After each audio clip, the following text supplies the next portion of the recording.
Olá, pessoal. Boa tarde a todos. Vamos começar então mais uma videoaula, né? E nessa videoaula de hoje, eu irei dar um resumo aí para vocês sobre a disciplina de estrutura de dados, tá bom? Então, para quem ainda não viu esse tópico, né, ou não se lembra, eu vou aqui abordar então uma análise introdutória aí de algoritmos, tá bom? Então, deixa eu só ampliar aqui os slides.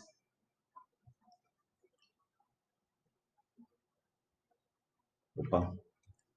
Bom, um breve sumário, né, do conteúdo da aula, da nossa videoaula de hoje: a introdução, análise de algoritmos, conceitos básicos, operações primitivas, notação assintótica, notação O e análise da notação O. Então, começando aqui a nossa videoaula de hoje, a análise de algoritmo ou de algoritmos envolve dois aspectos, né? A primeira delas a gente vai ver que é o tempo, e ela vai expressar aí a eficiência do algoritmo através aí de funções matemáticas. E a segunda é o espaço, que é relativa à eficiência do uso da memória, né? Então, nesse material a gente vai focar principalmente em relação ao aspecto do tempo, tá bom? Inicialmente, mas futuramente nós também iremos nos preocupar também com a eficiência do uso da memória. Bom, na análise de algoritmo, né, é importante aí, antes da gente iniciar a análise de algoritmos em si, né, é importante a gente relembrar aí os conceitos aí do que é um algoritmo e do que é uma estrutura de dados, tá bom? Então, o que seria um algoritmo, né?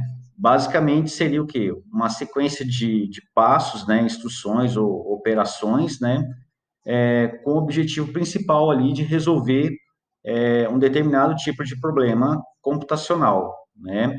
Repare que esse problema computacional ele vai ser resolvido pelo algoritmo, né, num tempo finito, né? Então ele vai ter início e fim, perfeito?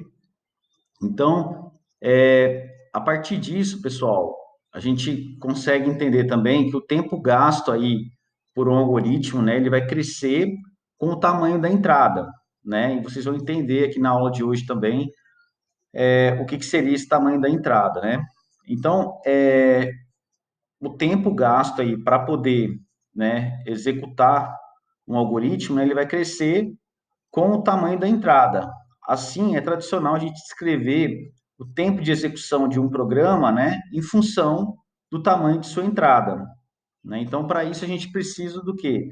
Definir os termos tempo de execução e tamanho da entrada com mais cuidado, né? Então, a melhor noção aí de tamanho de entrada, né, ela vai depender aí do problema que está sendo estudado. Já o tempo de execução de um algoritmo em determinada entrada vai corresponder aí ao número de operações primitivas, né, ou passos executados, perfeito? E por último, aí a gente precisa lembrar também das estruturas de dados, né? O que seria, então, as estruturas de dados? Uma estrutura de dados, ela nada mais é do que um modo de armazenar, organizar os dados, né, com o objetivo aí de facilitar o acesso a esses dados ou possivelmente as modificações desses dados, tá bom? Então, é importante destacar aí, ressaltar que nenhuma das estruturas de dados ela é única e funciona bem para todas as finalidades, né? Ou seja, não existe uma bala de prata, né? Não existe uma estrutura de dados que vai resolver todos os tipos de problemas, né? Que vai nos ajudar ou nos auxiliar a resolver os problemas, né? Então, é sempre importante aí conhecer os pontos fortes, né? As vantagens, desvantagens e as suas possíveis limitações dentre as diversas estruturas de dados existentes, perfeito? Então, dito isso, né, e relembrando aí dos conceitos que eu acabei de comentar, né, a análise de algoritmo, ela vai ser aí um método básico, né, de análise que usaremos neste material, tá bom? Então, a gente vai trabalhar bastante aí com a análise, né? Então, ó, o método básico de análise que usaremos neste material envolve a caracterização do tempo de execução de algoritmos, e operações sobre estrutura de dados, tá bom? O tempo de execução a gente vai ver que é um recurso precioso, né? Então, por isso a gente deve considerá-lo aí nas tarefas ou atividades computacionais, né? E, em geral, o tempo de execução de um algoritmo ele vai crescer com o tamanho da entrada, embora possa variar para diferentes para entradas diferentes, porém do mesmo tamanho, né? É o que acontece aí. Deixa eu só colocar aqui o meu vídeo um pouquinho mais para cima para poder não atrapalhar aqui.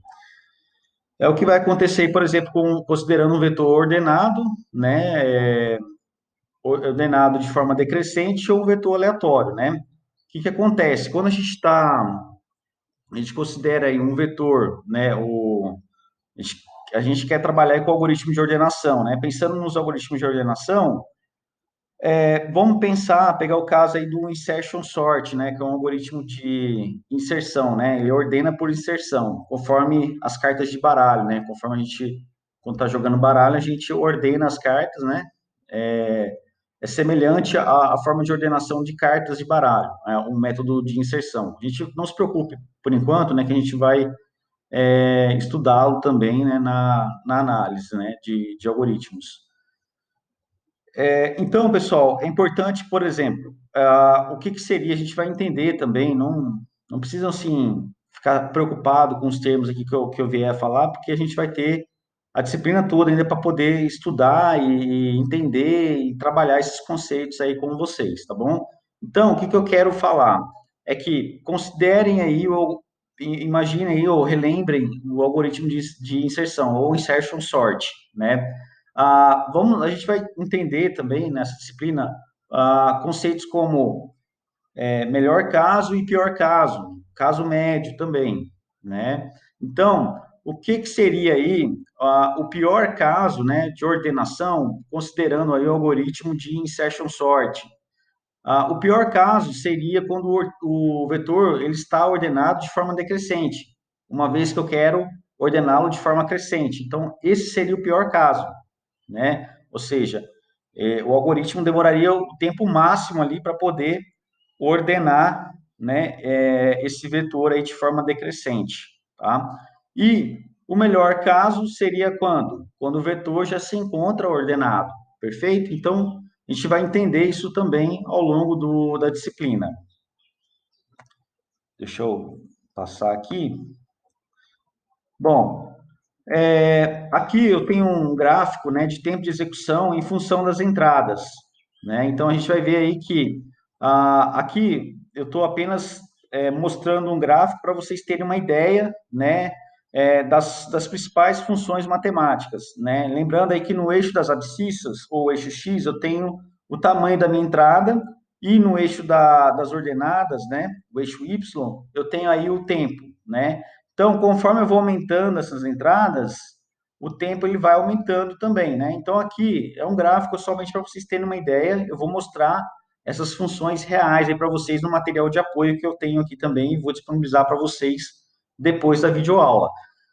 O que eu quero que vocês entendam nesse ponto, né, é o seguinte, que o log de 2n, né, a função log de 2n, vocês vão ver que ela cresce de uma forma mais suave, né, em comparação, por exemplo, com uma curva linear, né, ou uma quadrática, n ao quadrado, né, ou até mesmo uma exponencial, perfeito? Então, pessoal, só para comentar aí com vocês, deixa, só para comentar aí com vocês, eu tenho aí então o gráfico, né, do tempo de execução em função das entradas. Nós vamos ver agora os conceitos básicos, mas antes disso, deixa eu só mostrar aqui rapidamente. Deixa eu só mostrar aqui. Bom, aqui eu tenho um gráfico que é um material de apoio aqui que eu estou utilizando. Não se preocupem por enquanto com a notação O, tá? Então aqui ele vai mostrar a curva log de n, tá vendo? Ela é bem próxima ao eixo das abscissas. E o n é a função linear, ao passo que n log n está acima da função linear. A quadrática ela já está bem mais acima, a exponencial e a fatorial, que chega a ser a pior aí, tá? O pior tempo de execução aí de um algoritmo. Então, vamos lá, pessoal, deixa eu só ampliar aqui novamente. Deixa eu ampliar aqui novamente. Bom, os conceitos básicos aí, deixa eu só voltar aqui para baixo, novamente para não atrapalhar aqui. Bom, os conceitos básicos, a gente quer medir a eficiência de um algoritmo, né? Então, a gente precisa aí considerar um conjunto de dados, né? E seguir, né? E se preocupar aí com a execução desse algoritmo para esses dados, procurando sempre conclusões que possam evidenciar informações sobre eficiência, né? Então, aqui a discussão principal, né, da eficiência de um algoritmo, ela passa a ser uma função do número de elementos a serem processados. De forma geral, o formato dessa função é f de n corresponde à eficiência, né? Ou seja, o tempo de execução aí desse algoritmo, né? Ou de um algoritmo qualquer aí que a gente esteja trabalhando com ele no momento, né? Então, vamos analisar aí, de exemplo, né, um trecho de código e determinar o número de vezes que o corpo desse trecho ele é repetido. Então, deixa eu só colocar aqui mais para cima, só para não, ou mais para baixo aqui, na verdade, para não atrapalhar. Eu tenho aí, então, uma, uma função aí, né? Uma função aqui de repetição, onde eu tenho aí int n igual a 1, né? Apenas um exemplo ilustrativo, tá, pessoal? Int n igual a 1, o n menor ou igual a 1000, n recebe n mais 1. Então, aqui é fácil de observar que o código será executado 1000 vezes, tá bom? Inclusive, deixa eu só sair daqui da tela ampliada. Deixa eu só sair daqui da tela ampliada para poder mostrar aqui para vocês. Inclusive, eu fiz aqui o exemplo já, né? Então, ó, eu fiz aqui o exemplo usando Java, tá, pessoal? Não precisem utilizar a linguagem Java, podem trabalhar com a linguagem que vocês preferirem, pode ser com C mesmo, pode implementar em C, só para vocês poderem ver o resultado aí, tá? Então, eu coloquei apenas um contador aqui para poder mostrar para vocês o número de vezes que esse laço while vai ser executado. Então, eu tenho n igual a 1, peguei o exemplo do slide e vou executar. Então, aqui na hora que eu executo, vocês vão ver que ele executou 1000 vezes esse laço aqui. Perfeito? O que eu estou falando ali no próximo slide, então, se eu colocar aqui n, conte n mais 2, o que vai acontecer? Ele vai executar, opa, deixa eu só verificar aqui. Opa, não, conte 2 não, desculpa. Se eu colocar ao invés de n recebe n mais 1, eu colocar n recebe n mais 2. O que vai acontecer? Ele vai executar aqui para nós 500 vezes, metade das vezes que ele executou anteriormente, considerando n recebe n mais 1. Né? Então, aqui, se é n recebe n mais 1, a execução vai ser 1000. Né? Ao passo que, se eu coloco aqui n recebe n mais 2, ele vai executar esse laço while aqui 500 vezes. Perfeito? Então, é isso aí, pessoal. É isso que eu queria mostrar aqui para vocês, tá bom? Deixa eu só ampliar aqui, então, a tela novamente. Deixa eu... Perfeito. Aqui, então, ele vai executar 1000 vezes, né, o código, e vamos analisar agora um outro exemplo, que é o que eu acabei de mostrar aí para vocês, só que agora considerando o n mais 2. Nesse caso, então, a gente percebe aí, deixa eu só colocar aqui mais para cima, nesse caso, então, a gente percebe que o laço ele vai executar aí metade das vezes, ou seja, 500 vezes. Bom, analisando as duas situações, a gente percebe que o número de interações é proporcional ao fator de n. Quanto mais elevado o número do fator, maior será o número de repetições. Ou seja, se eu aumentar aqui para 2.000, 3.000, 4.000, 5.000, né, o tamanho aqui de n, ele vai influenciar, perfeito? Na quantidade de vezes que o laço vai ser executado.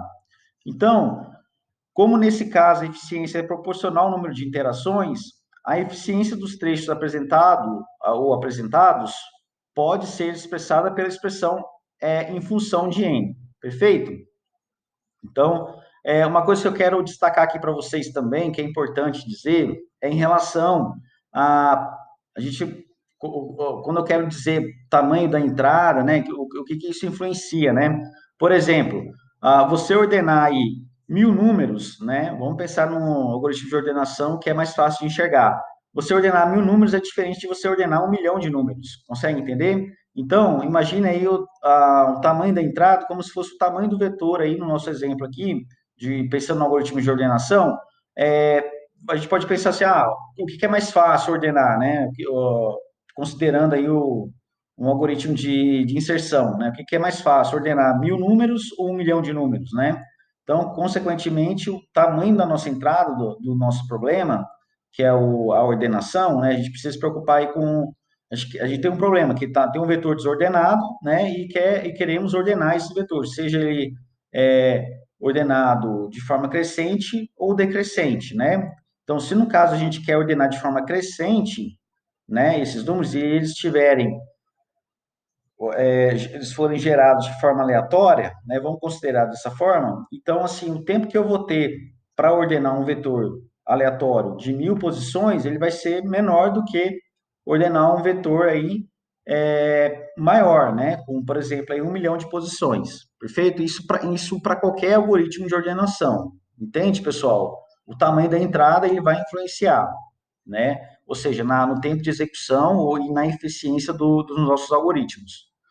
Então, deixa eu só passar para o próximo slide aqui. Bom, a metodologia de algoritmos, né, ela objetiva aí associar cada algoritmo a uma função f de n, né, que caracteriza o tempo de execução do algoritmo como função do tamanho da entrada, né? Desculpa, pessoal, caiu um cisco aqui no meu olho. Bom, funções típicas que serão encontradas, né, ou seja, nossas principais funções aí que nós iremos utilizar a linear, a n, a quadrática, n ao quadrado, exponencial 2 elevado a n, log 2 de n e n fatorial, né? Então, por exemplo, se um algoritmo A é executado em tempo proporcional a n, né, significa que se fôssemos realizar experimentos, constataríamos que o tempo de execução do algoritmo A para qualquer entrada n nunca excederia o C de n, né? E esse C de n aí, pessoal, vai ser uma constante que a gente vai trabalhar. Vocês vão ver ela melhor também ao longo da disciplina, não se preocupe por enquanto. Mas a ideia é que o fator de hardware e software, né, eles vão ser constantes, tá bom? E utilizados aí no experimento. Então, eu vou considerar uma constante C, né? E o que vai importar para nós aí é o n, que é o tamanho da entrada, perfeito? Então, agora, considerando um exemplo, vamos verificar então que, dado dois algoritmos A e B, onde A é executado em tempo proporcional a n e B em tempo proporcional a n ao quadrado.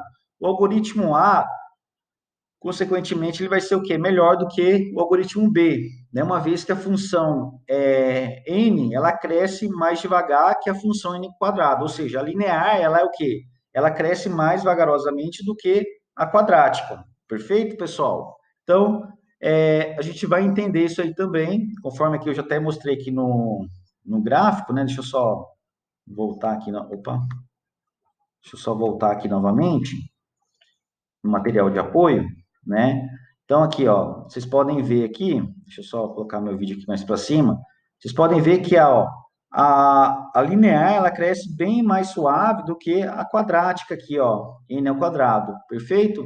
Então, aqui eu estou considerando, pessoal, conforme eu aumento o tamanho da minha entrada, né, no eixo X, ou das abscissas, o tempo de execução, ele aumenta também, perfeito? Então, a eficiência dos algoritmos, elas são com base aí em funções matemáticas, tá bom? Então, o tempo de execução, ele vai aumentando, né, naturalmente, conforme o tamanho da minha entrada, ele também aumenta, perfeito? Então, deixa eu voltar aqui, colocar aqui para uma tela cheia novamente. Deixa eu passar aqui, que aqui eu já comentei, né, do algoritmo A e algoritmo B. Operações primitiva. Bom, uma operação primitiva, ela corresponde a uma instrução de baixo nível, né, aí considerando aí um tempo de execução constante, mas que depende do ambiente de hardware e de software. né? As seguintes instruções estão incluídas entre as operações primitivas, né? Atribuições de valor à variável, chamada de métodos, operações aritméticas, comparação de dois números, acesso a um array, retorno de um número, né? Então, a gente tem várias instruções aí, né? Cada instrução, ela vai demorar um determinado tempo, né? Para poder ser executada aí pelo computador. Bom, além disso, pessoal, em vez de tentarmos assim determinar o tempo de execução exato, né, específico de cada operação primitiva, vamos contar quantas operações primitivas serão executadas, né? Então, o objetivo aqui é a gente contar quantas operações primitivas vão ser, quantas operações vão ser executadas e usar esse número t, né, o tempo, como uma estimativa de alto nível do tempo de execução do algoritmo, né? Não vai ser algo exato, uma medida precisa e exata, e sim uma estimativa, ok? Então, considerando esse algoritmo, vamos analisar aí um exemplo, né? Onde eu recebo um vetor, né? E retorna aí o maior elemento, né? Então, aí eu tenho int c e i, né? Então, aí eu faço aqui o C, né? Então, eu percorro aí o vetor, na verdade, eu nem precisaria aí passar esse N, né? Aqui aqui está um exemplo em C, né? Mas no Java não precisaria passar o tamanho, tá, pessoal? Então, a ideia é que eu recebo um vetor e retorno o maior elemento desse vetor, né? Então, aqui eu tenho um for, né? Declarei duas variáveis C e I, né? Então, o C recebe a primeira posição, e eu falo que o valor maior aí, né, o A0, a posição inicial, eu percorro esse vetor e verifico em cada uma das posições se tem um valor que é maior que o valor de C. E se tiver algum valor maior que o valor de C, eu atribuo esse valor para C. E aí vou fazendo as iterações até retornar aí o maior elemento desse vetor. Perfeito? Então, esse é o nosso exemplo aí do algoritmo, né? Então, para analisar o algoritmo, devemos seguir os seguintes passos, né? A gente está preocupado em inicializar a variável C com o elemento A0, né? E aqui vai ter toda uma explicação, pessoal, referente ao algoritmo anterior, tá bom? Então, a gente inicializou a variável C com o elemento A0, correspondente a duas operações primitivas, né? Acesso ao array, né? Então, a gente já teve o acesso ao dado, né, do array, e atribuiu, e fez também uma atribuição de valor, né? Então, além disso, continuando aí, a gente inicializou o contador I com valor 1 antes do início do laço for, né? Então, voltando aqui, ó, inicializei aqui o I com 1, perfeito? Perfeito. Então, ó, antes do início aqui do laço for. A condição I menor que N é verificada antes de entrar no for e corresponde a uma operação primitiva de comparar dois números. O contador I é incrementado em 1 no final de cada interação do laço. A comparação I menor que N é feita N vezes, assim a condição contribui para N unidades para a contagem. O que eu quero dizer nesse caso aqui, pessoal?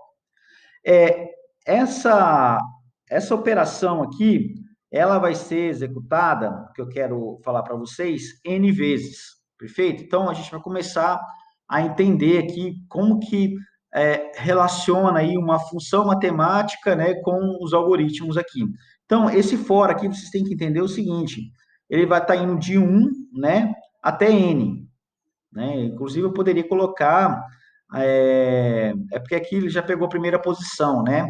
Ele já pegou a segunda posição, na verdade, né? Então, já pega a primeira, atribui para o C, e a partir da segunda ele vai verificando, né? Por isso que ele não inicializou a partir de zero, né? Aqui o I. Ele não inicializou o I com zero, e sim com 1, para poder pegar a partir da segunda posição e já comparar, né? Os valores aí,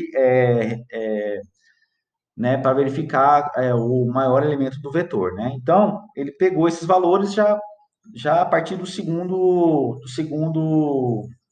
elemento aí do vetor, né? Então, eu tenho aqui que esse for ele vai ser executado N vezes, isso que importa aqui para nós, tá bom? Ele vai ser executado N vezes. Então,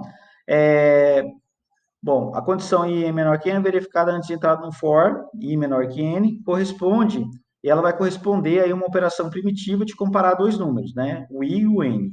O contador i ele é incrementado em 1 no final de cada interação do laço, né? Então, lá dentro do for, eu faço o i++, por isso que ele é incrementado em 1 no fim de cada iteração do laço, for, né? E a comparação em menor que n é feita n vezes. Assim, a condição contribui para n unidades para a contagem, né? É o que eu quis dizer. O for vai ser executado n vezes, tá bom? Então, isso aí é uma função linear. Perfeito, pessoal? Então, o laço for é executado n-1 vezes, né?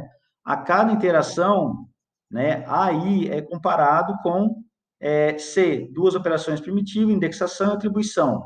E o contador I é incrementado né? Duas operações primitivas, soma e atribuição. Assim, a cada iteração do laço, né, quatro ou seis operações primitivas são realizadas, dependendo se I é menor que C, a I é menor que C, ou a I, né, a posição I do vetor é maior que C. Dessa forma, o corpo do laço contribui para a contagem com um número de unidades de instruções que variam entre 4 vezes n-1 e 6 vezes n-1. Tá bom, pessoal? Não sei se ficou claro aqui para vocês, mas qualquer coisa a gente pode conversar aí também no nosso próximo horário de atendimento, que vai ser na próxima quarta-feira, caso tenha ficado alguma dúvida. Perfeito, pessoal? Então, deixa eu passar aqui. Bom, aqui tá ok, né? Deixa eu verificar se não faltou nada aqui. Tá, perfeito. Bom, continuando aí os passos. Bom, retorna o valor da variável C, que corresponde a uma operação primitiva executada apenas uma vez. Resumindo, né, o número de operações primitivas, T de N, né, então a gente consegue expressar o tempo de execução em função do tamanho da entrada N, executada pelo algoritmo demo, né, no mínimo 2 mais 1 mais N, tal, né, tenho essa correspondência aqui, e no máximo, ou simplesmente O de N, né, que eu considero aqui o maior grau, que é o N, porque o 7 é uma constante e menos 2 aqui também é uma constante. Então, eu vou pegar o grau aqui, que é o N. Bom, o melhor caso, T de N é 5N, né, ele vai ocorrer quando o A0 é o maior elemento e, portanto, a variável C não tem o seu valor alterado posteriormente. Né? O pior caso é o T de N com 7N menos 2. Ocorre quando o vetor A tem seus elementos em ordem crescente, de forma que C é alterada a cada interação do laço for. Né? Então, pessoal, não sei se ficou entendido o que eu quis dizer aqui, né? Eu vou mostrar aqui também outros exemplos para ficar mais claro aí para vocês, perfeito? Então, deixa eu só comentar aqui. Bom, tenho aqui então, né, o melhor caso e o pior caso, né? A gente, conforme eu falei anteriormente, né? Então a gente sempre tem que analisar aí pensando, por exemplo, né? Eu tenho outros exemplos aqui que eu posso passar para vocês. O que seria, vamos pensar no exemplo mais simples possível, né? A busca sequencial. Na busca sequencial, qual que é o pior caso aí para encontrar um elemento no vetor na busca sequencial? Vocês lembram como é que era, que funciona a busca sequencial, né? Então, ou seja, eu pego lá a primeira posição, verifico lá se o elemento que eu estou buscando, procurando no vetor, ele se encontra na primeira posição. Se ele não tiver, eu passo para a próxima e vou verificando se ele está ali, né, em cada uma das posições do vetor. Então, é um tempo bem demorado, né? Então, qual que é o pior caso aí numa busca sequencial? O pior caso, pessoal, é quando, né, o elemento ele está na última posição do vetor, porque eu vou ter percorrido todas as posições desse vetor, né? E aí ele se encontra na última posição, né? E uma outra questão também, né? Uma outra situação é quando o elemento ele não se encontra também no vetor, né? Então ele percorre todo o vetor e verifica que o elemento não se encontra no vetor, né? E aí a gente tem outros exemplos também, né? Por exemplo, da ordenação que eu dei, né? O melhor caso, o pior caso, né? Uma outra questão também, né? Do busca binária, né? A busca binária tem uma sobrecarga aí, né? Então, a, a busca sequencial eu não preciso ordenar o vetor, né? Então, ele não tem esse custo extra, né? Ao passo que a busca binária, eu preciso do quê? Ordenar primeiramente o vetor para depois realizar a busca, né? Então, eu tenho esse tempo aí da ordenação, né? Então, é uma desvantagem aí, né? Ao passo que ela chega a ser bem mais eficiente, né? Em termos de quando você já tem um vetor ordenado, é mais fácil você fazer a busca nele, né? Só que, ó, em compensação, eu tenho também aí o tempo da ordenação, né? Então, assim, é algo que a gente tem sempre que analisar aí, né? Depende muito do algoritmo que nós estamos utilizando. Uma outra questão também que eu queria tratar com vocês, deixa eu só, antes de eu passar aqui, dar um ESC aqui. Uma outra questão, antes de continuarmos a aula, é aqui nesse slide, esse outro material de apoio que eu também vou postar para vocês, né, os slides e os materiais de apoio, que são meus também. Bom, então a gente pode pensar no seguinte exemplo aí, né? Vamos comparar um computador mais rápido, né? Então a gente tem aí um computador A que executa a ordenação por inserção ou insertion sort, com um computador mais lento, que é o computador B, aqui da figura, que executa a ordenação por intercalação ou merge sort, tá bom? Cada um deve ordenar um arranjo de 10 milhões de números. Perfeito, pessoal? Então vamos lá.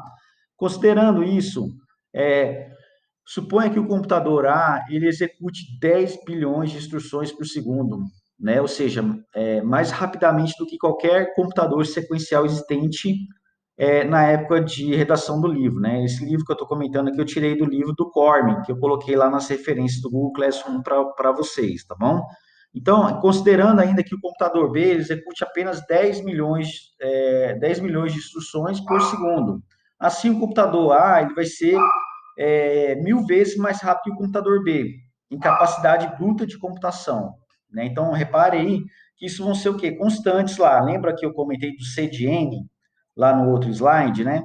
Então, isso aqui vai ser as configurações aqui do computador, do software, né, que a gente estiver falando, vai ser referente a esse CDN aqui, ó, que eu comentei aqui com vocês aqui, ó, nesse slide aqui, ó. A CDN é um sistema constante que depende do hardware e do software utilizado no experimento, né? Então, vamos lá, que é isso que eu já falei. Bom, perfeito, pessoal.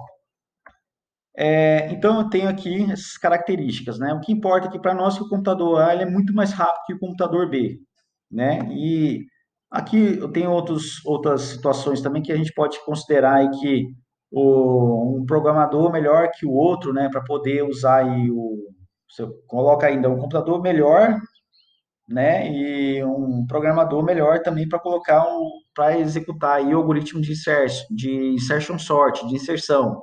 Ao passo que você pode pegar um programador mediano ou novato, por exemplo, para executar aí o algoritmo merge sort no computador B, que é mais lento, né? Então, é, o que vocês acham, né? O que vai ser executado? Qual computador vai terminar de executar o algoritmo mais rapidamente, né? É, qual algoritmo vocês acham que irá terminar, né? Ou qual computador irá terminar a execução primeiro, né? Essa que é a pergunta correta. Então, a gente pode ver que pelos cálculos, inclusive do próprio livro do Cormen, que eu coloquei nas referências lá no Google Classroom para vocês vão ver que para ordenar 10 milhões de números, o computador A, que é o mais rápido, ele demora aí em torno de 5,5 horas aproximadamente. E o algoritmo B, né, ou seja, o computador B, ele leva aí em torno de menos de 20 minutos aproximadamente para poder terminar de ordenar 10 milhões de números, né? Que foi o exemplo que eu dei aqui, ó, né? Vamos supor que eu precise aí ordenar, cadê? 10 milhões de números aí, né? Então aqui, ó, 10 milhões de números, perfeito? Esse é o exemplo aí. Então, beleza. A gente viu então que o computador A ele vai demorar 5 horas e meia aproximadamente, ao passo que o computador B, mesmo sendo mais lento, ele vai demorar o quê? 20 minutos.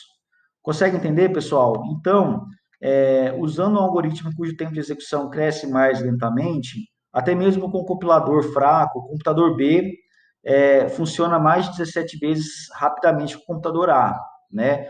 A vantagem da ordenação por intercalação ou merge sort é ainda mais evidente, né, quando ordenamos aí, por exemplo, 100 milhões de números, né, onde a ordenação por inserção demoraria aí mais de 23 dias para ordenar, né? E a ordenação por intercalação demoraria menos do que 4 horas, perfeito? Então, é importante ressaltar aí que à medida que o tamanho do problema aumenta, né, também aumenta a vantagem relativa da ordenação por intercalação. Perfeito, pessoal? Então, é isso aí que eu queria mostrar aqui para vocês nessa parte de operações aí, né? Então, aqui, não se preocupem aqui com essa parte aí que nós vamos ver mais exemplos aqui, tá bom, pessoal, na aula de hoje. Deixa eu ampliar a tela aqui. Bom, notação assintótica, no slide anterior, né, analisamos o algoritmo demo através da contagem de cada operação primitiva para chegar à conclusão de melhor e pior caso com base em uma expressão matemática. Em uma análise de algoritmos, é importante concentrar-se na taxa de crescimento de tempo de execução, como função do tamanho de entrada, né, ou seja, em função do meu N, obtendo-se um quadro geral do comportamento em vez de concentrar-se nos detalhes. Bom, é importante a gente saber também, entender que o algoritmo demo, ele vai crescer proporcionalmente a N, né? Então, a gente já viu isso também nos slides anteriores. Com o verdadeiro tempo de execução sendo N vezes algum pequeno fator constante, né? Então, esse fator constante é o C, né, que eu considerei lá nas constantes, que vão ser valores que dependem do meu hardware, né, e do meu software, né? Portanto, devemos sempre formalizar o método para analisar a estrutura de dados e algoritmos usando uma notação matemática, né, que seja independente aí, né, que seja focada aí no tempo de execução do algoritmo, né? Então, a vantagem de se considerar, levando em consideração aí, né, fatores constantes, né? Então, portanto, devemos sempre formalizar um método, né, para analisar a estrutura de dados e algoritmos, né, usando aí a notação matemática para a função que tem a vantagem de desconsiderar fatores constantes, né? Um programa com função custo computacional em função de n, f de n, é melhor que um programa com tempo de execução determinado pela função f de n igual a n ao quadrado, né? Então, aqui a gente considera o grau da função, né? Então, a gente não precisa se preocupar, por exemplo, em resolver ali, não nesse momento, nesse primeiro momento, em resolver as funções ou as equações matemáticas, né? Nas outras aulas, a gente vai ver como resolver essas funções, aí, considerando as constantes. Mas sempre o que vai importar aí para nós seria referente ao grau, né? Por exemplo, uma questão que eu não comentei com vocês é que eu comentei ali no for, né, na função demo, tem lá um for de 1 até n, né? Então, ele vai executar aquele for n vezes. Agora, vamos supor um algoritmo aí de ordenação, por exemplo, o insertion sort, ele usa aí um for dentro do outro, né? Então, ele provavelmente vai ser o quê? Uma função quadrática, né? Eu não estou muito lembrado aqui agora de cabeça se o insertion sort, se eu não me engano, acho que existe a possibilidade de fazer também com apenas um único for, mas para esse exemplo, vamos considerar o selection sort. O selection, realmente ele vai usar, eu tenho certeza que ele vai usar aí dois fors, um dentro do outro, o selection sort. Vamos considerar o selection sort. Um for dentro do outro, pessoal, ele vai executar n ao quadrado, né? Então, ele vai executar n vezes ali, né? O for interno, e depois mais n vezes o for externo. Então, eu faço n vezes n, que é n ao quadrado, perfeito? Então, é dessa forma que a gente vai analisar aí, de uma forma bem simples, explicando aí, de forma didática, para vocês poderem entender. Vai funcionar dessa forma aí. Então, quando eu tenho apenas um for, seria n, né? Um for dentro do outro, n ao quadrado. E se eu tiver aí três for, né? Por exemplo, a multiplicação de matrizes, ela envolve aí um for dentro do outro, de forma aninhada, né? Então, na multiplicação de matrizes, a gente diz que o algoritmo mais simples aí, mais simplista, né, da multiplicação de matrizes, ele é n ao cubo, né? Inclusive, pessoal, a gente pode aí fazer variações aí, né? Implementar diferentes variações aí do que eu comentei do insertion sort, né? Vamos pensar aí algum problema qualquer, né? Vai existir aí algoritmos mais eficientes e menos eficientes para resolver um determinado problema computacional. Consegue me entender? Então, o que eu quero que vocês entendam aqui é que a gente vai estar o quê?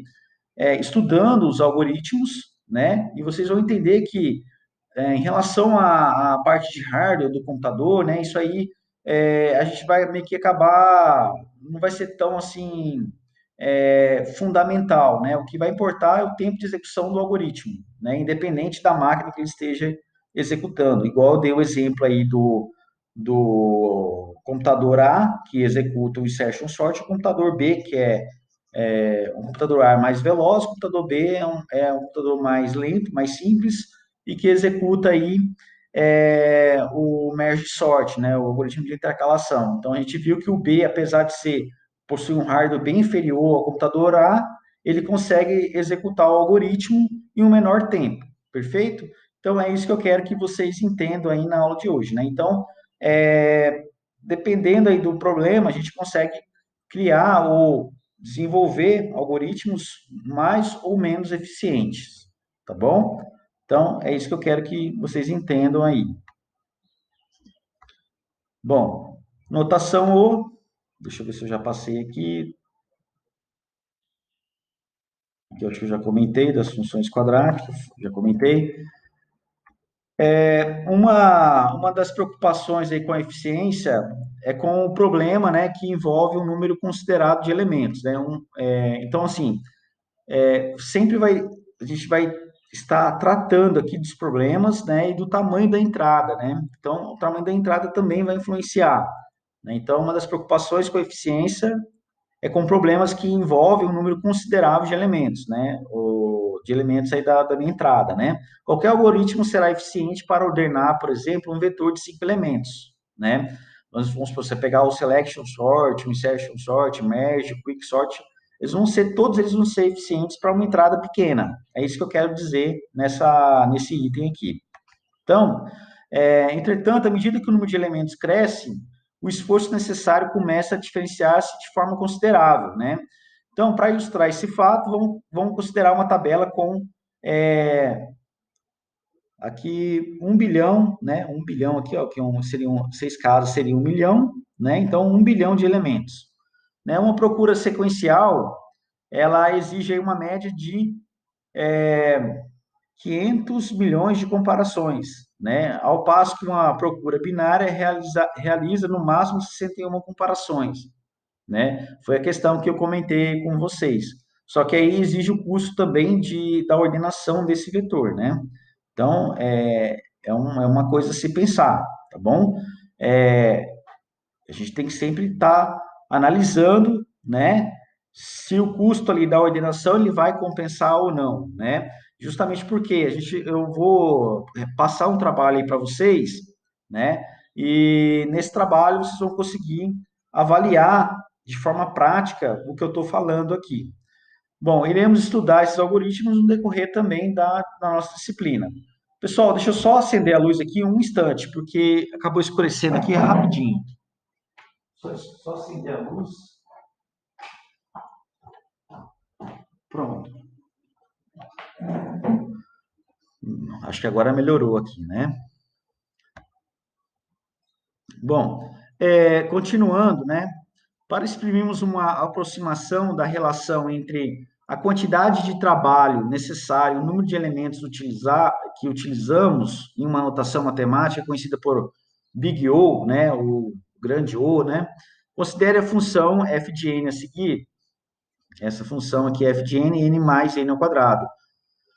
A ordem, né, de crescimento ou de magnitude, ela é expressa por O de n ao quadrado, ou seja, eu considero o maior termo aí, né, que é o grau. O maior grau aí, que é o quê? É n ao quadrado, tá bom? Então, eu considero aí o maior grau, que é n ao quadrado, a situação acima ela ocorre devido a grandes valores de N. O valor de N ao quadrado domina ou supera aí, né, supera o valor de N. Dessa forma, devido à importância única de N ao quadrado na expressão, podemos simplesmente desprezar N, utilizando a notação O, que desconsidera aí também menores, despreza aí os valores constantes, né, e também fatores, né, dessa minha função que possui menor grau, tá bom? Então, a ordem de magnitude da expressão, né, a gente vai resumi-la, né, reduzi-la a O de n ao quadrado, né? Então, então nós temos que a gente consegue os Os aí, né, as funções, elas vão ser classificadas da importância mais baixa para mais alta, como se segue, né? Então, eu tenho aqui uma função que cresce mais lentamente para uma função que cresce mais rapidamente, né? Então, aqui é a ordem crescente das funções, né? Eu ordenei essas funções em ordem crescente aqui, tá bom? Justamente para poder facilitar aí para vocês. Deixa eu... Bom, vejamos alguns exemplos, né? Uma função qualquer aqui, né? A ordem de magnitude é expressa por OF de n, né? Que é dada aí por ON ao quadrado, que é o maior grau aqui da nossa função. A segunda função é o que? A ordem de magnitude é expressa em O de n de k, tá bom?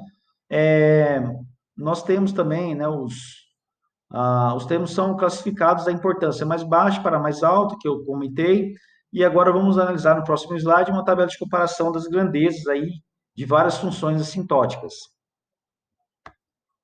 Então, comparação de grandezas de várias funções assintóticas, né? Então, aqui eu tenho na coluna do N o tamanho da minha entrada, e aqui na horizontal eu tenho as funções, né? Repare que para um tamanho pequeno, as funções são praticamente muito próximas, né? O tempo de execução é bem próximo, né? Agora, à medida que o tamanho da minha entrada começa a aumentar, né? O tempo de execução, ele começa o quê? A aumentar também.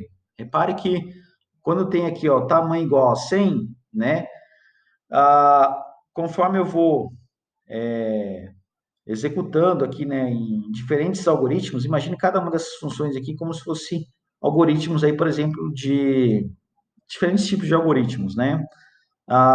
Desde ordenação, multiplicação de matrizes, a gente consegue comparar o tempo de execução desses algoritmos, tá bom? Então, aqui eu tenho o tempo 1, que é constante, uma constante ela não muda, né? Apesar, ela, ela teria aí um valor constante, né? Independente do tamanho da minha entrada, né? Porque aqui, tá vendo, ó, de 1 até 1000 não variou o tempo da execução, né? Então, seria um tempo constante. Então, à medida que eu aumento aí o tamanho da minha entrada, aqui ó, na coluna N, né, o tempo de execução ele vai aumentando aqui conforme as funções matemáticas, né, o tempo de execução do algoritmo. Então, repare aqui, por exemplo, N ao cubo com tamanho igual a 100, o tempo de execução demoraria em torno de, por exemplo, 1000 microsegundos ou 1000 segundos, né, depende aí da unidade de tempo que nós estivermos trabalhando, tá bom? Então, aqui nós temos a comparação de grandeza de várias funções assintóticas, tá bom? Que podem ser aí, expressar ou representar tempo de execução dos algoritmos. A notação O também, né, a gente define aí 7 categorias de grandezas para poder tratar a questão de eficiência em algoritmos. Essas categorias são apresentadas a seguir em ordem de eficiência, né? A logarítmica é O log de n, linear O de n, logarítmica linear O n log de n, quadrática n ao quadrado, polinomial n elevado a k, exponencial é e elevado a n, né? E fatorial O de n fatorial. Bom, só comentar aqui, pessoal. Então, algoritmos de complexidade logarítmica geralmente resolvem problemas, transformando-os em problemas menores, né? Por exemplo, o melhor caso do quicksort, né? Então, a gente quebra o vetor em dois, né? E aí a gente vai trabalhando aí, né? Com a ordenação, né? Por exemplo, podemos pensar também na a gente vai trabalhar com quicksort e merge sort, não precisa se preocupar por enquanto, né? Então, eu vou quebrando aí o problema, né, maior, que é o vetor do tamanho real, vou quebrando ele em subproblemas, ou seja, em subvetores menores para poder resolver o problema principal ou o problema maior. Né? O algoritmo de complexidade linear geralmente realiza operações sobre cada valor de entrada, por exemplo, imprimir um vetor de elementos, né? Isso aí seria, colocaria aí, seria necessário apenas utilizar um for, né? Para fazer essa operação de imprimir os elementos de um vetor, né? Então, seria um exemplo de algoritmo de complexidade linear. Algoritmo de complexidade logarítmica linear ocorre em algoritmos que utilizam a abordagem de dividir e conquistar. Pessoal, não se preocupem com essas técnicas, nós também iremos aprender essas técnicas aqui no curso, né, de divisão e conquista, força bruta, programação dinâmica, lá mais para o fim da disciplina, tá bom? Então, o exemplo de divisão e conquista é usado aí no merge sort, né, ele vai quebrando um vetor maior, né, e subproblemas menores, né, então ele pega um vetor que é o tamanho maior e vai quebrando, né, esse vetor em subvetores, né, ou seja, subproblemas, né, um problema maior em subproblemas, divide em subproblemas, e aí você resolve esses subproblemas e depois constrói a solução final, né. Então, essa é a ideia aí do merge sort, né. Então, algoritmos de complexidade quadrática ocorre quando itens são processados aos pares, né, por exemplo, um for dentro do outro, que eu acabei de comentar com vocês, né? Por exemplo, lá o selection sort, né? Utiliza um for dentro do outro. E o algoritmo de complexidade exponencial é, não são úteis do ponto de vista prático, né? Eles ocorrem em problemas de força bruta, né? Quando eu testo aí todas as possibilidades possíveis, né? Eu varro aí todas as possibilidades e testo cada uma dessas alternativas aí para a solução do meu problema, né? Então, a complexidade exponencial, ela muitas vezes, na maior parte dos casos, ela chega a ser inviável, tá bom? Bom, análise aí da notação O. Bom, pessoal, aqui vocês vão conseguir entender melhor como que calcula aí de uma forma estimada, né, ou aproximada aí, o tempo de execução dos algoritmos, né? Então, isso aqui são os passos para o algoritmo, para poder realizar a soma, né, dos elementos aí de um vetor, né? Então, aqui eu tenho algoritmos, as sequências dos passos, né, a, a sequência, as operações aí do algoritmo, né? E aqui eu tenho os passos, né? A frequência e o total de passos. Repare que para poder eu estou colocando aqui os passos que realmente vão contabilizar aí no tempo de execução, né? Que aqui eu tenho a declaração e a atribuição, né? Então, eu estou considerando aí a declaração e a atribuição com apenas um passo aqui, tá bom?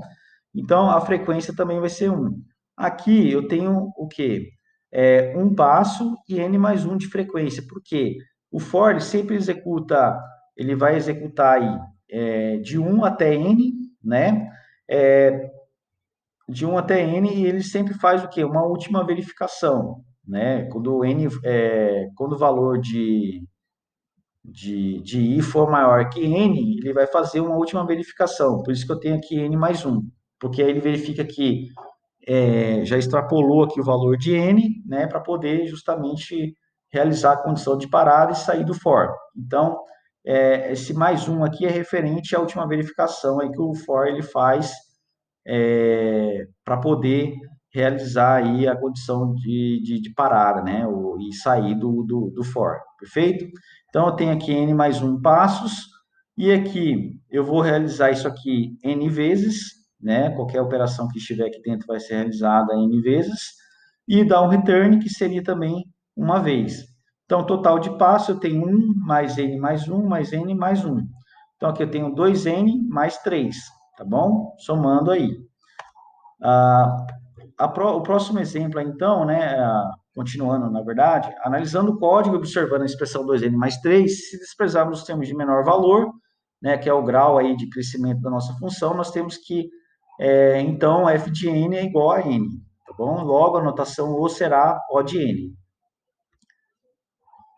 Bom, os passos para o algoritmo soma de matriz, né? Então, eu tenho aqui o algoritmo para poder realizar a soma de matrizes aí. Eu tenho aqui, repare que aqui é soma e não multiplicação, né? Se fosse multiplicação, eu teria que usar os três fors aí, né? O algoritmo clássico aí. Então, ó, eu tenho aqui dois for, né? Esse laço mais interno vai executar n vezes, n vezes mais um, porque ele sempre faz uma última verificação antes de sair do for, né? Então, isso aqui vai ser executado em m vezes n mais um, né? E essa parte do for aqui vai ser executada m vezes mais um, que é da última verificação. Então, aqui o int 1 é igual a 1, né? Eu vou executar apenas uma vez. Esse cara aqui eu vou executar em mais um, que é o for mais externo. E esse laço interno aqui do for, eu vou executar m, porque tem um for mais externo, que é m vezes n mais um. Por que n mais um? Porque sempre tem a última verificação do for antes dele sair, tá bom? E aqui vai ser o quê? Na linha 6 eu vou executar ela m vezes n vezes, né? Então, eu vou executar n vezes m vezes aí essa instrução aqui da linha 6. Então, ao somar isso aqui tudo, eu vou ter 2mn mais 2m mais 2, né? Então, aí nós temos que, analisando o código anterior, observando a expressão 2mn mais 2m mais 1, se desprezarmos os termos de menor valor, temos que o maior grau é o que? M vezes n. Substituindo m por n, chegamos a n vezes n, que é f de n ao quadrado, tá bom? Então, na verdade, eu poderia ter usado n, por isso que eu substituí aqui, ó, aqui tanto faz, né, usar uma variável m quanto n, né? Eu poderia substituir aqui por n, que daria no mesmo. Então, substituindo aí, né, m por n, chegamos a n vezes n, que f de n é igual a n ao quadrado, perfeito? Logo, a notação O será O de n ao quadrado. Pessoal, e para encerrar aqui, eu tenho aqui uma última tabela, né, que é mostrando aqui os tempos de execução para cada algoritmo, né, de complexidades aí variadas, supondo um computador que execute uma instrução por microsegundos, né? Então, o que que essa tabela aqui vai mostrar aqui para nós? Deixa eu só colocar aqui mais para baixo. O que que essa tabela aí vai mostrar para nós, né? Que conforme o tamanho da entrada vai aumentando, né?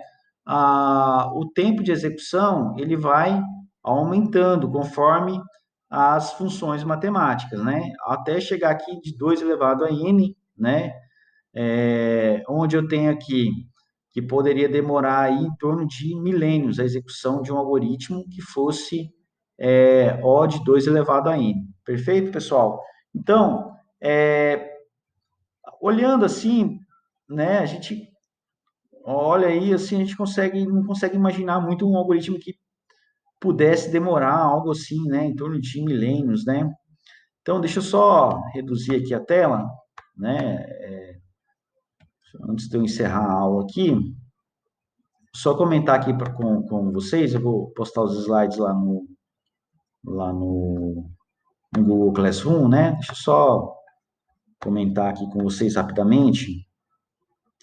Bom, pessoal, apenas aí para poder deixar vocês atualizados aí, né? Existe também um desafio, né? Que ele pretende aí pagar US$ 1 milhão, né? Ao criador de um software que resolva esse problema, né? O problema das 8 rainhas, não sei se vocês já ouviram falar, a gente vai inclusive estudar também nessa disciplina. Basicamente é o seguinte, pessoal. Obviamente, né? Comenta aqui na reportagem que essa solução não é tão simples, né? No entanto, ela é bem fácil de ser entendida, né? O problema ele é fácil de ser entendido. Quando a gente para pensar em um tabuleiro de xadrez convencional, né, o problema é ele basicamente composto aí, a, né, considerem o tabuleiro de xadrez, né, 8 linhas por 8 colunas, né, e eu tenho que dispor 8 rainhas nesse tabuleiro de forma que uma rainha não come a outra, né, entende? Uma rainha não pegue a outra, né, então eu tenho que dispor essas rainhas no tabuleiro de forma que elas não se comam, nenhuma coma a outra conforme as regras do jogo, né, de movimentação aí das rainhas, né. Então,